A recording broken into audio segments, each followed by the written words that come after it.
Assalamualaikum warahmatullahi wabarakatuh. Perkenalkan, saya Dina Aminati dengan NIM 24044111052.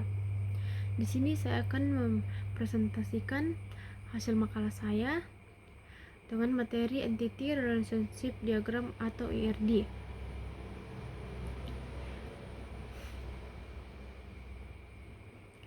Baik, yang pertama adalah latar belakang.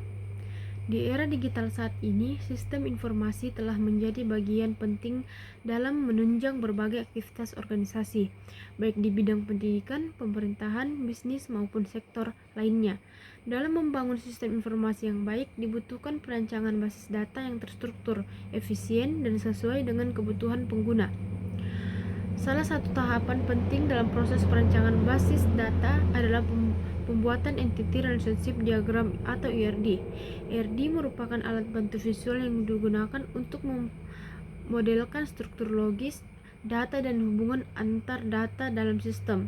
Dengan menggunakan ERD, pengembangan sistem dapat merancang basis data secara lebih mudah dan terorganisir. ERD menggambarkan entitas, atribut, dan relasi dalam sistem sehingga membantu dalam memahami alur ciri khusus tentang objek tersebut. Berikutnya adalah komponen ERD. Yang pertama adalah entitas atau entity. Entitas adalah objek nyata atau konsep yang dapat dibedakan dari objek lainnya, misalnya mahasiswa dan dosen mata kuliah. Entitas digambarkan dengan persegi panjang. Entitas adalah suatu bentuk keberadaan yang dapat dikenali secara mandiri dan memiliki identitas yang jelas. Entitas bisa berupa sesuatu yang nyata dan tepat dilihat serta disentuh seperti manusia. Yang kedua, atribut. Atribut adalah ciri atau informasi dari entitas. Misalnya, entitas mahasiswa memiliki atribut NIM, nama, dan alamat. Atribut digambarkan dengan bentuk elips. Komponen atribut adalah bagian dari sebuah objek atau entitas yang berfungsi untuk memberikan informasi atau ciri khusus tentang objek tersebut. Yang ketiga adalah relasi. Relasi menunjukkan hubungan antara dua atau lebih entitas, misalnya relasi mengajar antar entitas dosen dan mata kuliah, digambarkan dengan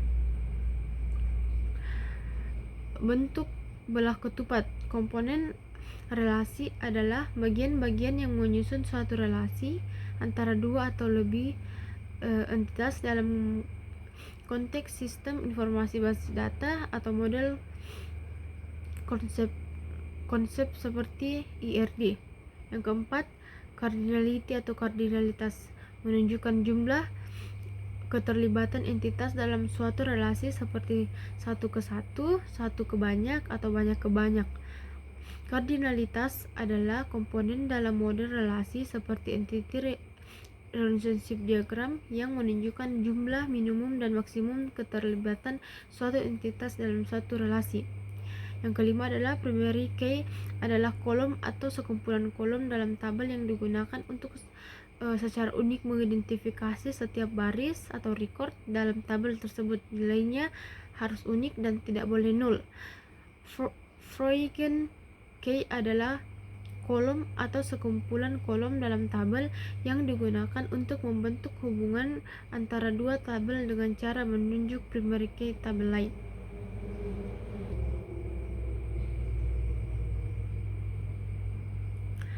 Berikutnya adalah cara membuat ERD. Yang pertama, lakukan identifikasi dan tentukan seluruh entitas yang akan digunakan. Yang kedua, identifikasi dan menjelaskan relasi dari entitas. Yang ketiga, tambahkan atribut yang diperlukan. Yang keempat, lengkapi diagram. Selanjutnya, manfaat penggunaan ERD dalam pengembangan sistem informasi. Yang pertama, memvisualisasikan struktur data, merancang basis data yang efisien, mempermudah komunikasi, meningkatkan pemahaman sistem, meningkatkan efisiensi pengembangan,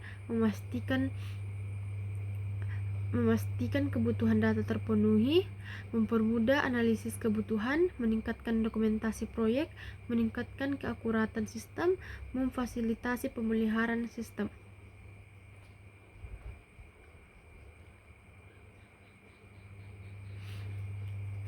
Baik, untuk kesimpulannya, jadi Entity Relationship Diagram atau ERD merupakan teknik yang digunakan untuk memodelkan kebutuhan data dari suatu organisasi. ERD terdiri dari entitas, relasi antar entitas, dan atribut-atribut. Cara membuat ERD diantaranya itu dimulai dengan menentukan entitas, menentukan relasi, menentukan kardinalitas, menentukan primary key dan Freudian key, serta menentukan atribut-atributnya. Baik, sekian presentasi dari saya. Sekian dan terima kasih.